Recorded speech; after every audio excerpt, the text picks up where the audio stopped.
In studio, I have with me Councillor Aaron Buckingham. Councillor, thank you for taking the time and stopping by in studio. Well, thanks for the invite. Yeah, I know it's a busy time for you guys, obviously. It's been budget season, essentially, for what feels like a month. You're probably happy to have the holidays roll around this time of the year. Yeah, it's never a bad thing, of course, from October. Well, staff starts way earlier, but for us, if you're talking budget, that starts early on in September for us, and to get it to where it is today. Yeah, this is obviously the, third budget you guys have, or fourth budget? So it's been a bigger challenge than some of the previous years where you guys have had to put the budget together, due in part to changes in the economy, a new government coming in, more cuts, obviously. What was the thing that caused the most, not necessarily stress, but the most amount of thought going through it? Well, I think you have to consider all things.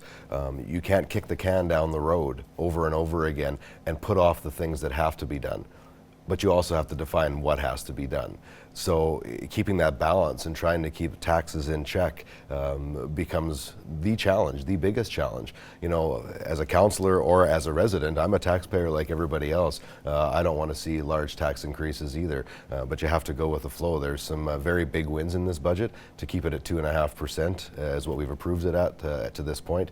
So it's been a lot of hours, both from staff and from council, going over that budget line by line and seeing what we thought was the best moves going forward and what's important. And although nobody likes any kind of tax increase, I can tell you safely that it's a win. Yeah, it's a 2.5 tax levy increase while keeping service levels the same. Right. Are there any other highlights for you for the year? Obviously, this was the busiest portion of the year that has probably had the most scrutiny from residents and stuff, certainly. Anything else that stood out to you from your past year, 2019? Well, there are a lot of things that go on. We didn't have the best weather this year to keep that road construction and things like that going, with over 30 rain days in the construction season this year. To be able to finish a lot of the projects that we started, almost 95% of them, is really also a big win this year with street improvements and everything else we were able to do, even with that many rain days. It was a really big feat by our engineering team. They did a great job. That I'm sure people can understand, considering summer activities were at a minimum, unfortunately, this summer. Agreed. You obviously, as well, with other councillors, were pretty involved in the community. You've managed to kind of up the amount of events you guys have been to and the committees you've heard from on various community issues throughout the region. Any highlights for you there? It's part of our job. That's what we're supposed to be doing. We're supposed to be out there. We're supposed to be hearing from residents, taking that information and taking it back when it comes to things like budget, and using that information to help us be the best informed we can be on the decisions we have to make. So it's always a pleasure for me. I've said it before. For me, serving on City Council is one of the biggest honors I've ever had in my life, and I take it really seriously. I tell people all the time, approach me. Email me. That's what I'm here for. Someone asked me after the election 3 years ago, what changed for you? What's the biggest change for you? I said, grocery shopping. It takes longer now. Everybody wants to talk to you about things, and that's absolutely fine. Your council needs to be approachable, and I think this group really is at any time. We're very open to that. So, and that's a good thing.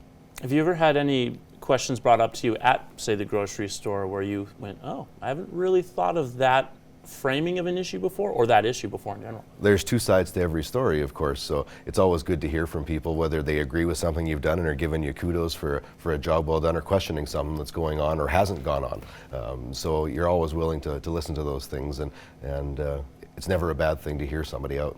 For sure. What are you most looking forward to for this Christmas break? For me, a little bit of downtime. From the 20th, I'm going to take 3 days. I'm going to be off from the 23rd to the 26th, which will be a nice break for me. So it's a busy time of year for us leading up to it, and it's been a busy and I would say successful year as far as the city goes. Okay. A couple of quick rapid fire questions for you as we finish up. Who takes the longest to get a cup of coffee at City Council? Ooh, that's a tough one. Let's go with Councillor Torreson, but it's not always coffee. He likes his caffeinated beverages as well, not the heated ones, the cool ones. So, who has the best singing voice behind the scenes on City Council? Oh, boy, I'm going to take that one. Okay. Yeah, I do a little karaoke here and there, and have been in some bands from time to time, and have done a bit of singing. So, although I'm not good at it, maybe I'm the best of the worst. And what Christmas film will you and your family be watching this holiday season? It's been the same for years and years. National Lampoon's Christmas Vacation is an absolute steadfast in our house, and a season doesn't go by without it for sure. That certainly is a common one. Thank you, sir, for joining us today. Appreciate the invite. Cheers.